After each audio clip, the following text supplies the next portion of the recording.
Good morning అమ్మా. Volunteers ఎంతమంది? మన ధర్నా చేసినది ఎవరెవరు?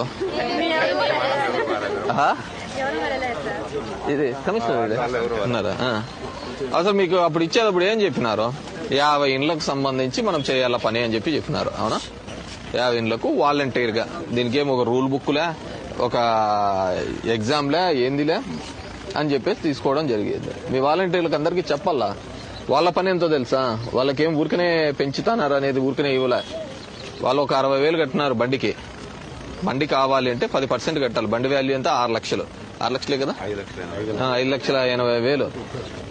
దానికి 10% కట్టినారు అంటే 58,000 కట్టినారు వాళ్ళు.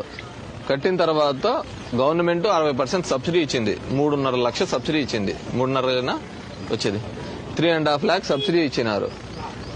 3.5 లాక్స్ సబ్సిడీ ఇచ్చి 30% వాళ్ళ కంతుగా కట్టాల. ప్రతి నెల వాళ్ళకు బ్యాంకు కంతే 4,000 5,000 అవుతుంది. అర్థమవుతుందమ్మా? ఇంకెంత పోయింది దాంట్లో? బ్యాంకు కంతు పోతే ఇచ్చే 21,000లో 16,000 మిగులుతుంది. అవునా? పెట్రోల్ పట్టి వెళ్ళా లేదా?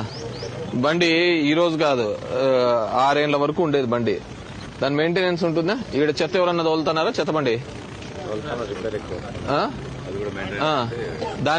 దానికి రిపేర్ల కన్నా తిరుగుతుందా లేదా? దానికి మెయింటెనెన్స్ కి 5,000 ఎంత ఇయ్యాల కదా? ఇయ్యాల లేదా?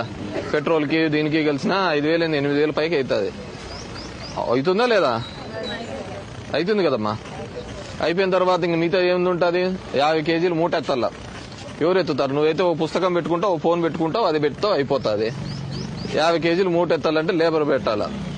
లేబర్ పెట్టి పొద్దున 7:30 నుంచి సాయంత్రం 7:30 వరకు అయిపోతుంది. అవుతుందా కాదా? ఇంటింటికి వచ్చి ఇవ్వాలి అంటే. అది కూడా ఇంటింటికి ఎందుకు అంటే, చాలా మంది మన ముస్లాం చూసినా నా బియ్యం కూడా మా కొడుకులు తీసుకొని ఇవ్వటం లేదు అని చెప్పేసి చాలా మంది అమ్ముకుంటున్నారు. ఈ డీలర్ల దగ్గర గానీ ఇంకోటి దగ్గర నుంచి కూడా తప్పుగా పోతాందని ఉద్దేశంతో ఇవన్నీ